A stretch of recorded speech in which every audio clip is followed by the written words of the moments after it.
সবাই কেমন আছো? Welcome back to Bunty Babli rising. So অনেকদিন পর তোমাদের সামনে একটু বকবক করতে চলে এলাম লাইভ অডিও নিয়ে। তো আদারওয়াইজ তো আমি টুকটাক ভিডিও ছাড়ি, কিন্তু প্রথমেই সবার কাছে ক্ষমা চেয়ে নিচ্ছি ডেলি বেসিসে ব্লগ আপলোড করতে না পারার জন্য। কেন অফিসে প্রেশার যাচ্ছে, বা সামনে পুজোও এসে গেছে, টুকটাক খুঁটিনাটি কাজ নিয়ে ব্যস্ততার মধ্যে যাচ্ছে। তাও চেষ্টা করি তার মধ্যে যেটুকু ক্লিপিংস পারি করে রেখে তোমাদের সাথে শেয়ার করতে। তোমরা সবাই অনেক ভালোবাসা দিচ্ছ, আশা করি এভাবেই আমাকে সাপোর্ট করবে।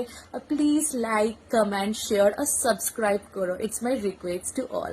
সবাই ভালো আছো আশা করি। তো সবাই জন্মাষ্টমী কেমন যাচ্ছে, কার কার বাড়িতে জন্মাষ্টমী পুজো হচ্ছে সেটাও কমেন্টে জানিও। না, আমার বাড়িতে তো হয় না, আর আমি এবছর করিও নি জন্মাষ্টমী পুজো। তো আর একটা কথা আমাদের সকলের মনেই নিশ্চয়ই চলছে যে তিলোত্তমার বিচার চাই, we want justice for her. সত্যি যে ঘটনাটা ঘটেছে তারপর কিন্তু নিজেদের স্বাধীন মনে করতে বা নিরাপত্তা কোনোটাই আমরা মনে করতে পারি না। 78তম ভারত ইন্ডিপেন্ডেন্স ডে হয়ে গেল, still we are really freedom? আমরা কি সত্যি স্বাধীন? এটা ভাবতে কিন্তু আমাদের দুবার সময় লাগে। আমরা রাস্তাঘাটে, কাজে কর্ম, কোনো জায়গায় কিন্তু নিজেদেরকে সেই এটা পাচ্ছি না, ভরসা পাচ্ছি না, ভয় ভয় দিন কাটাচ্ছি। So, একটাই কথা, crossed finger, we want justice for her.